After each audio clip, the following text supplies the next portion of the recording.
साथियों नमस्कार। हरियाणा 24 टीवी में आपका स्वागत है।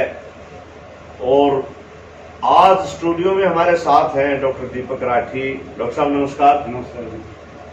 और हम डॉक्टर दीपक राठी से बात करेंगे कि किसान आंदोलन को चलते 10 महीने से ऊपर हो गए हैं, परंतु इसका जो लेखा जोखा है उसके बारे में, इस आंदोलन में डॉक्टर साहब किसानों ने क्या खोया और क्या पाया, तो आप इस पे प्रकाश डाल के हमारे दर्शकों को बताइए।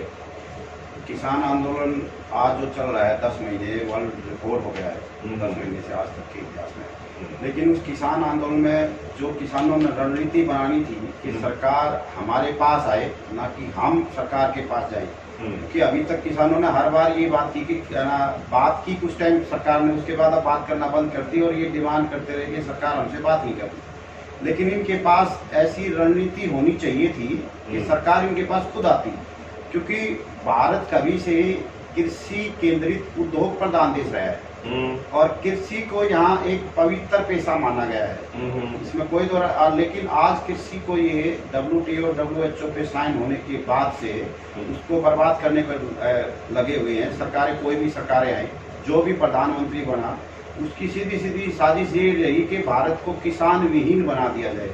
और वो कुछ पार्टियों ने वो धीरे धीरे किया और बीजेपी ने वो 400 की स्पीड पे किया जा रहा है। और इस पे अब तो और भी बड़ी है ना दुर्गति करने का हालात या किसानों की बेइज्जती करने की साजिश हो रही है, और उसमें सुप्रीम कोर्ट भी कुछ हद तक उसमें पूरा जिम्मेवार है। डॉक्टर साहब एक सवाल बीच में रह गया, वो नुस्खा कौन सा है जिस आपने क्या आगे ऐसे रणनीति अपनानी चाहिए थी कि सरकार किसानों के पास आए? तो आप वो नुस्खा बताओ ना, कौन सा बताओ कौन सा है? पहले आपके चैनल में भी कहा था और आज भी मैं कह रहा हूँ कि जो किसान है और किसानों के समर्थित जितनी जनता है वो बैंकिंग व्यवस्था का बहिष्कार करे।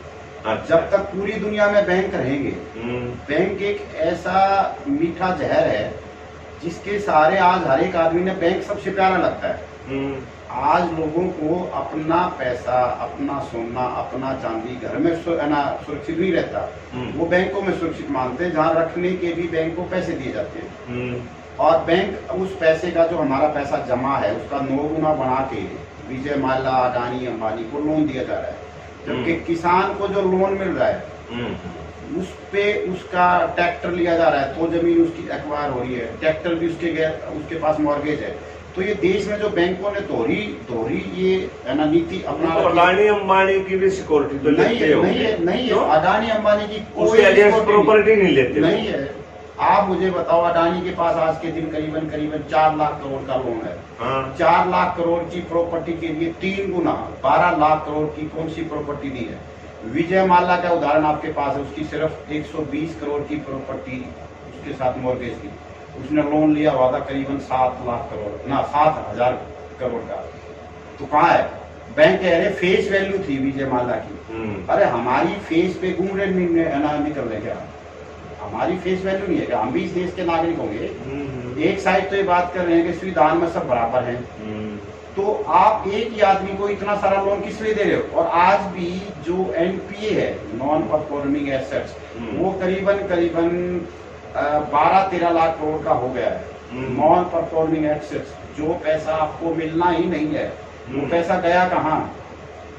और किसानों का एक 3-4 लाख करोड़ माफ करते में ये रोकते हैं। असल में डॉक्टर साहब पहले भी आपने एक बात कही थी कि हमारा ही पैसा जो बैंकों के पास है, बैंक उसको 9 गुना करके 9 गुना करके कमाता है उसे, 9 गुना करके लोगों को लोन दिया जा रहा है।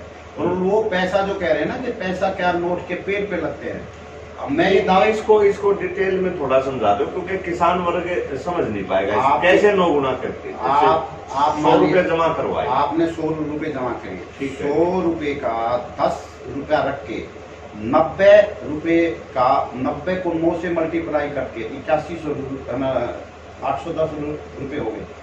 810 रुपए 100 में ही उसको दे दिए, इसी को आप मल्टीप्लाई करते रहो लाखों में। मतलब वो लोन दे दिया इनको, लोन दे दिया, वो हवा में आपको लोन कैश तो देता नहीं, आपकी अकाउंट एंट्री है, मेरा पैसा हटा के आपकी अकाउंट एंट्री होगी, विजय माल्या की कंपनी में अकाउंट एंट्री होगी, कैश तो दिया नहीं जा रहा ना। बैंकों को ये अधिकार किसने दे दिया कि वो जनता को लोन दे? बैंक हिसाब किताब रखे ना, लोन किस बात का दिया जा रहा है, उसके पास क्या नियम है? इस देश के प्रधानमंत्री और राष्ट्रपति के पास इतनी पावर नहीं है कि किसी को 10 रुपए का लोन दे दे, ये मैं दावे के साथ कह सकता हूँ। अगर मैनेजर चाहे लोन देने के लिए बजट और पैसा कहाँ है? वो तो आप जैसे कह रहे हो कि हमारे पैसे को हमें दे हमारा पैसे को हमें ही दे रहा है, और उसमें पैसा लोगों बड़े बड़े पूंजीपतियों को देने के लिए पैसा है। क्योंकि पैसा आप छाप कैसे रहे हो? पैसे छापने का आपके पास कोई नियम ही नहीं है।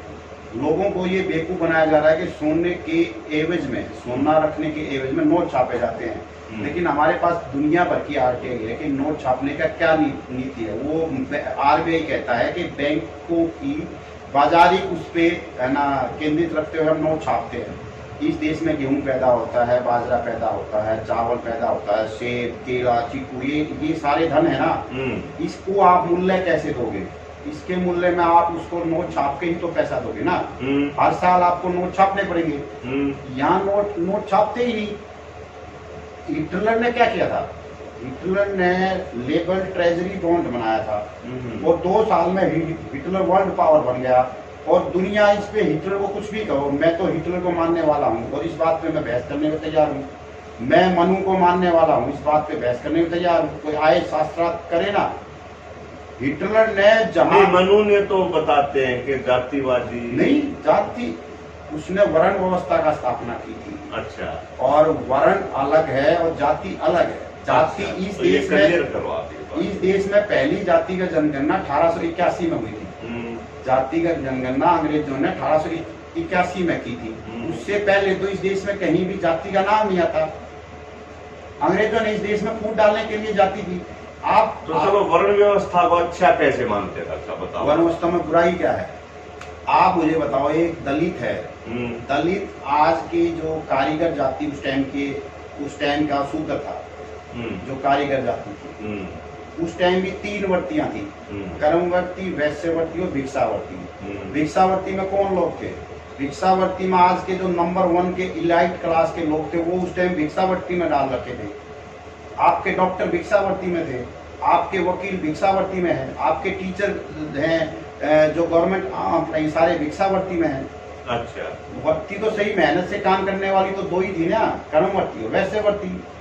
कर्मवर्ती का मतलब था कि लोहे से लोहे के औजार कोई बनाना, ठीक है, फावड़ा बनाना, रस्सी बनाना, वो सारा दराती बनाना। और वैश्यवर्ती थे जीव से जीव की पैदा करना। आपके पास 1 गाय है, फिर 2 गाय होगी, फिर 3 होगी, 4 होगी, आपके पास 10 बकरी है, 10 से 100 होगी। ये सारी वैश्यवर्ती के लोग थे। और किसानों का कुछ धंधा किसान वैश्यवर्ती के भी थे और कुछ है ना कर्मवर्ती के लोग थे।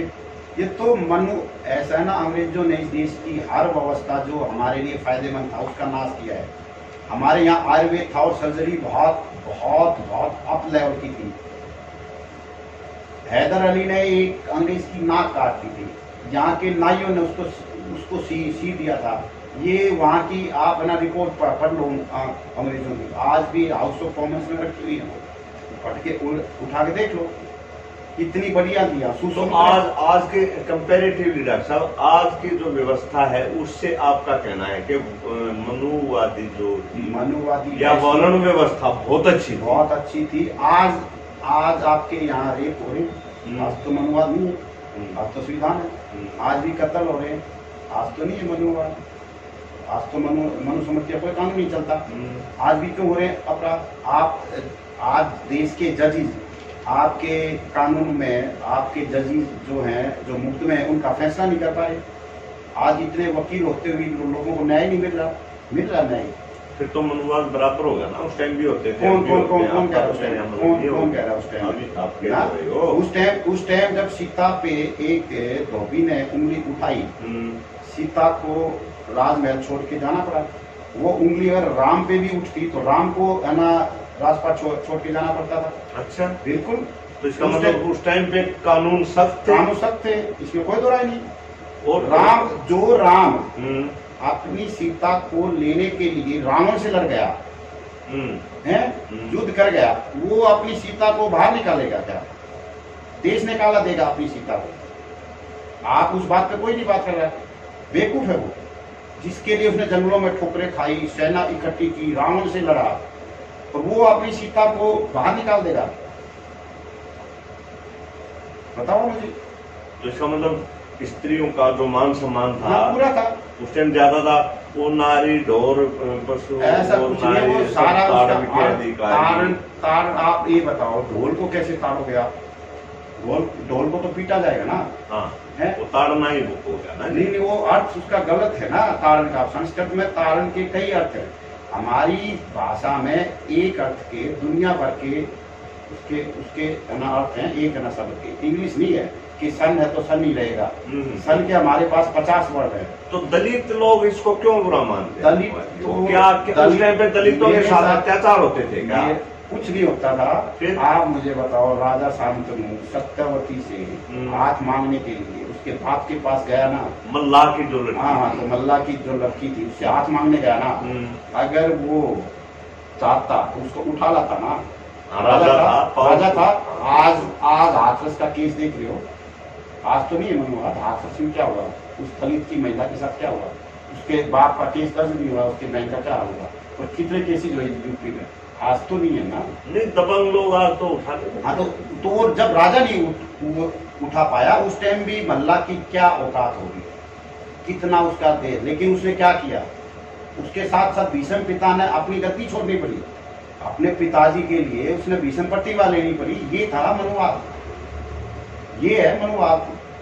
उसको अगर उसके और उसके बाद उसका राजा कितना दुखी हुआ, उसका पिताजी। सत्यवती वैसे मांगने गया था वो, आज आप मांग के दिखा दो ना, आपको और हमारे बेटे के लिए हम कोई स्त्री मांगने चाहें, क्या आज कोई देगा? तो उसने दी ना राजा, लेकिन उन्हें कंडीशन लगा दी ना, कंडीशन फिर उसके बेटे ने पूरी की। ये था मनुवाद। तो क्या एक दूसरे के लिए समर्पित थे। आज के दिन क्या है, सारे लोग पैसे के चक्कर में घूम रहे हैं। मतलब बाप बेटे के रिश्ते पैसे पे अटक गए। जो है ना, बातें तो खैर काफी रोचक आप बता रहे हो जानकारी, परंतु शायद मुद्दे से कहीं दूर चले गए हैं। किसान आंदोलन में क्या खोया क्या पाया, इस पे ही किसान आंदोलन में आपने शुरू किया था कि किसानों के पास रणनीति नहीं थी। रणनीति अगर सही अपनाते तो सरकार इनके पास होती है सर। आज भी, और उसमें आपने बताया कि बैंक, मैंने सवाल किया भाई कैसे क्या रणनीति, आपने कहा कि बैंकिंग व्यवस्था का बहिष्कार होना चाहिए। आज भी क्या अकेली बैंकिंग व्यवस्था का बहिष्कार से काम चल जाएगा या और भी कोई काम? उसके बाद काम चलने के बाद आप पिछले 1.5 साल में जब देश में लॉकडाउन लगा, उस टाइम भी बैंक खुले थे क्या? बैंकों में ना कोरोना नहीं फैलता था क्या? बैंक आप मुझे बताओ, 4 दिन 5 दिन सारे ऑफिस बंद होते हैं क्या? 4-5 दिन लगातार बैंक बंद होता है? क्योंकि बैंक एक ऐसी आदर्श है इनकी, हमारे ऊपर गुलामी का प्रतीक है। बैंक में काम क्या है हमारा? हम डेली कमाने और खाने वाले लोग, हम बैंक में क्यों खाता खोलें, किस लिए खोलें? बैंक हमारा राजी 1000 रुपए साल के पैसे ले लेता, जो हमें 2 रुपए करके, 4 रुपए, 5 रुपए करके पता नहीं चलता। आप उसका खर्चा देखो ना, साल में कितना जाता है। अच्छा डॉक्टर साहब, मैं ठीक बात कह रहे हो आप, क्योंकि बैंकिंग व्यवस्था में काफी लूट है। अभी मेरा करंट अकाउंट है, हाँ, तो उसमें कोरोना आ गया, तो मेरा जो काम था, जो छोटा मोटा दुकानदारी बिजनेस का वो बंद हो गई, तो उसमें ट्रांजैक्शन बंद हो गई। अभी लगा दिया फाइन क्या सर? सुनो ना, मैंने अभी एक चेक आया, कहीं कुछ ड्रेसेस गई थी रेंट पे, वो चेक लगा तो 12,000 रुपए काट लिए। वो 14,000 का चेक था, बोले आपके 2,000 12 तो कट गए। तो ये हाल है। बेटे ने पूछा किस चीज के, बोला बस 10,000 रुपए रहने जरूरी है, चाहे हमारे पास मतलब जहर की गोली खाने के लिए पैसा ना हो, पर उनके पास 10,000 जरूरी है। ये क्या मतलब नियम है क्या? नहीं, अपने आप बना रखे उन्होंने, बैंकों ने। अदरवाइज तो ये क्या करे भाई, आप एक मुश्त किराया ले लेना पूरे साल का, आप उस पे बार बार 10,000, तो आपने वो 10,000 नहीं डॉक्टर साहब, मेरा अकाउंट है, मैं मान लो हाँ। उसमें पैसे नहीं डलवा पाया तो मैं मांग भी तो नहीं रहा उनसे, तो ना डलवा पा तो उसका भी 12,000 रुपये किस चीज का लिया उन्होंने? इस कोई नियम है, सिर्फ तानाशाही है। अच्छा, ये बैंक का आप आरटी मांग के पूछ लेना, कोई नियम नहीं है, अपने आप बनाए हुए उन्होंने। तो ऐसे ऐसी मैं तो अपनी बता रहा हूँ, दुनिया ऐसे भर ऐसे के तो अनेकों घपले होंगे दुनिया भर के घपले, बैंकों में। दुनिया भर के घपले हैं। जब नोट बन रहे थे, नोट से पहले हमारे पास सोने चांदी के सिक्के चलते थे। जब 1935 में आरबीआई बना, RBI reserve bank of India act बना, उसके बाद से उसमें से गोल्ड स्टैंडर्ड निकाल लिया। और आरबीआई संविधान में नहीं है, संविधान के दायरे में आपकी मुद्रा पे सिग्नेचर कौन करेगा, इस बात का कोई नियम नहीं है। जबकि बाबा साहब भीमराव अंबेडकर की अपनी किताब में लिख रहा है, उसकी किताब ही रुपए की समस्या पे है, उसकी पीएचडी है, उस पे किताब है रुपए की समस्या और उसका निवारण। उसकी किताब में साफ लिखा है कि अगर रुपए से गोल्ड स्टैंडर्ड हटा दिया तो देश बर्बाद हो जाएगा। लेकिन आज तक कोई अंबेडकरवादी उस किताब को पढ़ा भी नहीं है, उस पे काम करने वाली तो बात। इसका थोड़ा खोल के बताइए साहब, रुपए से गोल्ड स्टैंडर्ड हटाने का जो पहले सोने चांदी के सिक्के चलते थे, उसके एवज पे रुपए करना शुरू हुआ। और रुपए का नाम शेरशाह सूरी ने दिया था, रुपए का नाम शेरशाह सूरी ने दिया था। अब यह हिंदूवादी सरकार है या मुस्लिमवादी है, इसको रुपए को बदलना चाहिए नहीं चाहिए, वो बात की बात है, आज तक नहीं है। लेकिन उसमें एक गोल्ड स्टैंडर्ड था, करीबन 11 मिली वो था, सोना था 1 रुपए के नोट में। ऐसे ही अच्छा, नोट में सोना था, सोना था, वो सोना गिल्ट वाले रुपए थे उसमें क्या? गिल्ट वाला था, उसी के एवज में किया था। और आज हमारे देश में 2 करेंसियां चल रही हैं। 1 रुपए के नोट पे तो भारत सरकार है, 1 रुपए के नोट पे भारत सरकार है, सिक्के पे 1 रुपए के नोट पे, अच्छा नोट पे, हाँ। और उस पे नहीं है, ये नहीं, ये भारत सरकार है ना। इस पे साइन होते हैं फाइनेंस सेक्रेटरी के। अच्छा, ये आप देख लो, 1 रुपए के नोट, 1 रुपए फाइनेंस सेक्रेटरी के होते हैं। और ये है 50 का, 2000 का, इस पे है रिजर्व बैंक ऑफ इंडिया का, ये आपको मैं दिखा दूं। इस पे रिजर्व बैंक ऑफ इंडिया के साइन होते, इस पे उसके गवर्नर के साइन होते हैं। और इसमें कहता है मैं धारक को 50 रुपए अदा करने का वचन देता हूँ। अरे सरकार वचन देगी क्या? इसका मतलब सरकार में पानी मरता है क्या? मैं 50 रुपए वापस कर दूं, ये भाई मैंने नहीं किया आपका वचन, ये इसके एवज में 50 चांदी के सिक्के मिलेंगे मुझे। चांदी के सिक्के क्यों मिलेंगे डॉक्टर साहब? क्यों? चांदी का सिक्का था हमारा पुराना, ये तो नोट तो करेंसी बंद कर दी ना इन्होंने। हाँ, तो वही तो हमारी गुलामी की पद्धति है ना। इस नोट के चक्कर में तो हमें गुलाम बनाया जा रहा है। अभी आगे डिजिटल करेंसी आने वाली है। मतलब ये है कि वो करेंसी वो नहीं बंद करनी चाहिए। हाँ, ये कहना चाह रहे। ये वाला नोट चाहिए ना, ये वाला नोट तो आपको अभी दिखाई नहीं दे रहा। ये नोट दिखाई दे रहा अभी। ये होता है फिर क्या हो जाता है इसमें है ना, इसमें गोल्ड स्टैंडर्ड है ना। अच्छा, इसमें गोल्ड स्टैंडर्ड है, ये अभी उन्होंने डाल दिया है। जब हमने इस पर शुरुआत की, जब कुछ टाइम में 1934 सिक्का अधिनियम के तहत मैं डाल दिया इसमें नहीं है कुछ नहीं। अब आप मुझे बताओ ना, 500 रुपए का नोट था, वो पहले लीगल टेंडर था या तो अगर 50 गिल्ट के सिक्के हो तो उनकी तो कीमत बहुत है डॉक्टर साहब। इस 50 के नोट की कीमत 50 ही है। इस 50 का नोट अगर ये फट जाए, फट जाए, इसके एवज में कुछ नहीं देगा कोई। फिर तो 50 अगर ये कैची टूट जाए, इसके भी 20-30 पैसे मिल जाएंगे, रुपया मिल जाएगा ना, ये तोड़ जाए तो इसका मतलब ये खत्म हो जाए तो ये तो जीरो है। गिलट का रुपया टूट भी जाए तो उसका तो वही वैल्यू है, इस कैची की भी वही वैल्यू होगी। ये आपका माइक आ जाए, ये भी कहीं काम आएगा, तोल के भाव कुछ जाएगा। पर ये 2-4 ये अगर डिस्ट्रॉय हो जाए तो इसका क्या मिलेगा? कितना बड़ा लोगों को बेवकूफ बनाया जा रहा है, इसका क्या मिलेगा कुछ? किसी को आप 2,000 करो तो भी नहीं मिलेगा। लेकिन ये सारा लोगों को समझ नहीं आया ना, और इस रुपए के चक्कर में इस आंदोलन को इन लोगों ने आगे बढ़ाया। इस रुपए के चक्कर को लोगों के समझ में ना आ जाए, इसलिए इस आंदोलन को लंबा किया। सरकार ने बात ही नहीं की, नहीं तो कितना बड़ा दुर्भाग्य है कि किसानों ने रास्ता नहीं रोका और किसानों को बदनाम किया जा रहा है। रास्ता तो सरकार ने रोका ना, आपको क्यों नहीं दिया रामलीला मैदान?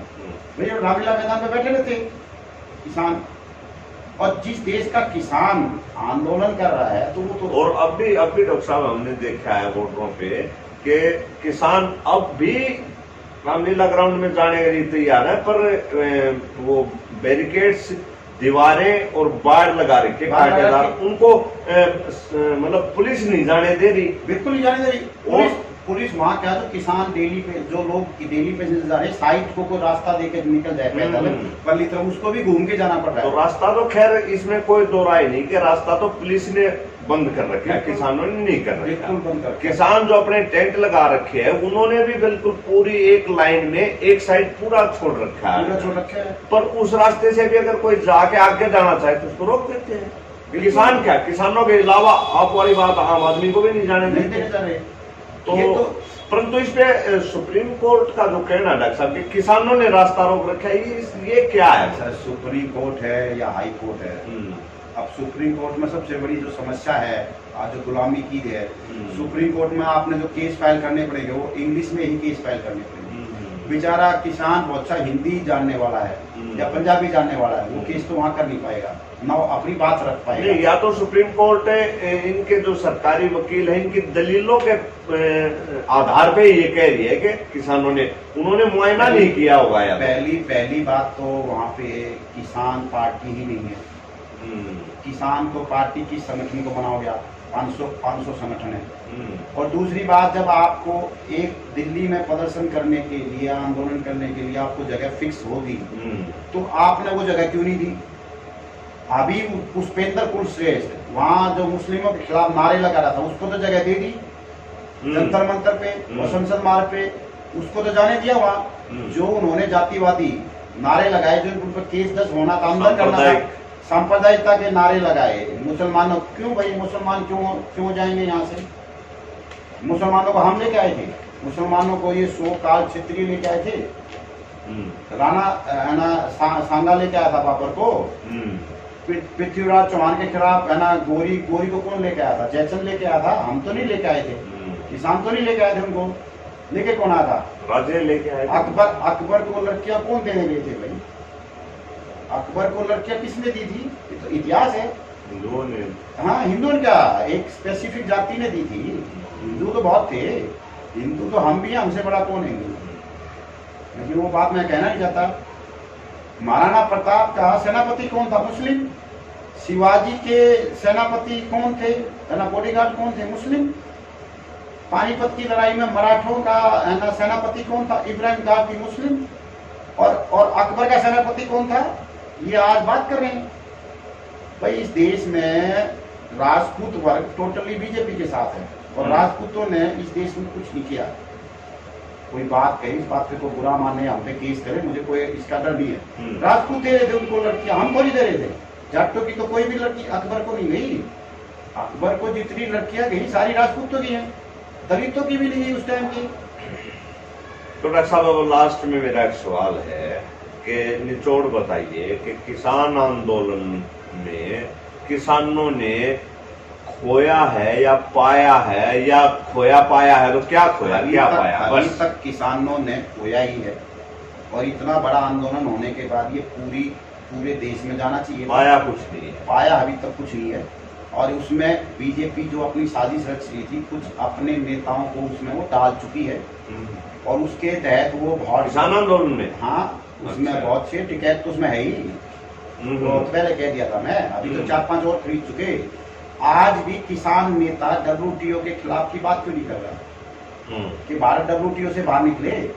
भारत क्या पता नेताओं को ज्ञान ना हो इस चीज? ज्ञान है, राज्यपाल को ज्ञान है, तहसीलदार को ज्ञान है, ये तो वहाँ जाके WTO की मीटिंगों में जाके आए हैं, तो सबको पता है। योगेंद्र यादव को पता है, किसको नहीं पता है? WTO को पे तो कांग्रेस सरकार ने 1994 में समझौता कर लिया था, 2005 में लागू हो गई। और जब भी बीजेपी की सरकार आई, भारतीय जो सरकारी उपक्रम थे सबसे ज्यादा बीजेपी की सरकार ने बेचे हैं। हाँ, वो तो अब तो बीजेपी बिल्कुल बेच दी। और किसान आंदोलन पे बैठा के जो आंदोलन करने वाले थे, वो जो दूसरी तरफ जहाँ आंदोलन करना था, वो धान भटकाने के लिए रेलवे बेच दी, एयरफोर्स बेच दी, बंदरगाह बेच दी। और उन बंदरगाहों पे अब कोकीन की स्मगलिंग हो रही है। हाँ वो मुद्दा उठा था अभी। हाँ, 9,000 करोड़ रुपए कोकेन की स्मगलिंग हो रही है। अब आप ये सारा मामला करो ना कि देश राष्ट्र प्रथम होना चाहिए, इसलिए हमने आजाद भारत आंदोलन के तहत ये मामला उठाया ना कि राष्ट्र प्रथम, बाकी सब चीजें बाद में। और जब तक WTO से बाहर नहीं निकलेगा ऐसे कानून बनेंगे। ये कानून मान लिया एक बार वापस भी ले लें तो नए सिरे से दूसरे कानून आएंगे। तो ये थे भाई डॉक्टर दीपक राठी, जिन्होंने बताया कि किसानों ने जो आंदोलन लड़ रहे हैं 10 महीने से, उसके लिए सही रास्ता इख्तियार नहीं किया, नहीं तो सरकार इनके पास आती, इनको सरकार के पास जाने की जरूरत नहीं थी। और वो रास्ता इन्होंने बता दिया कि बैंकों का बहिष्कार करें, एक तरह से असहयोग आंदोलन कह सकते हैं उस चीज को। हाँ, ऐसा आंदोलन करे, बिजली का बिल ना भरे, सब कुछ ना करे, क्योंकि बिजली के बिल और इनके लिए जो कर्जमान है, आपके चलने से मैं दावा कर सकता हूँ, कोई किसान किसी को तंग कर रहा है तो हमसे एक बार संपर्क कर लें। आजाद भारत आंदोलन से हमारी साइट पे देख ले, फेसबुक देख ले, उस पर नंबर हमारे डले हुए हैं और उनके कर्जमान की सोल्यूशन किया जाएगा। कर्जमान किसान एक बात बताओ, अगर ऐसे योग आंदोलन शुरू, आपका कहने का मतलब ये ऐसा ही आंदोलन अगर शुरू कर देते शुरू में ही, तो अब तक सरकार मेरे ख्याल मान लेती इनकी मांग। अब तक ऐसा आंदोलन किसान शुरू करते हैं तो हमारे साथ पूरी कम्युनिटी लग जानी थी। अभी तो इन्होंने एक स्पेसिफिक आंदोलन बना दिया है, किसान का था, किसान भी इन्होंने बदनाम किया कि खालिस्तानी हैं, पिज्जा बर्गर खाते हैं, फलाना करते हैं, ये करते हैं। अगर हम जो बात रणनीति के तहत करते तो आज के दिन हमारे साथ दूसरी कम्युनिटी जुड़ती और पूरे देश में आंदोलन फैल चुका होता। तो अब तक कुछ नहीं पाया, तो आगे क्या संभावना है, कुछ पाएंगे? आगे हम इसमें कोशिश कर रहे हैं आंदोलन में लोगों को समझाने की। कुछ लोग अगर रणनीति बदली जाती है तो कुछ बनेगा, बिल्कुल बनेगा। और अभी तो आंदोलन में कुछ और चेंजिंग आएगी यूपी के चुनाव के बाद। कुछ नेता उसमें एक्सपोज होंगे। तो ये थे डॉक्टर दीपक राठी, जिन्होंने बताया कि भाई इसमें क्या खोया क्या पाया, और न केवल किसान आंदोलन की बात, बल्कि बीच में काफी कुछ जानकारियां जो इस देश की जनता के साथ या हमारी व्यवस्था में जो कमियां रही हैं, अच्छाइयां बुराइयां, उसके ऊपर सब पे इन्होंने बात की। इसके लिए डॉक्टर साहब आपका बहुत बहुत धन्यवाद।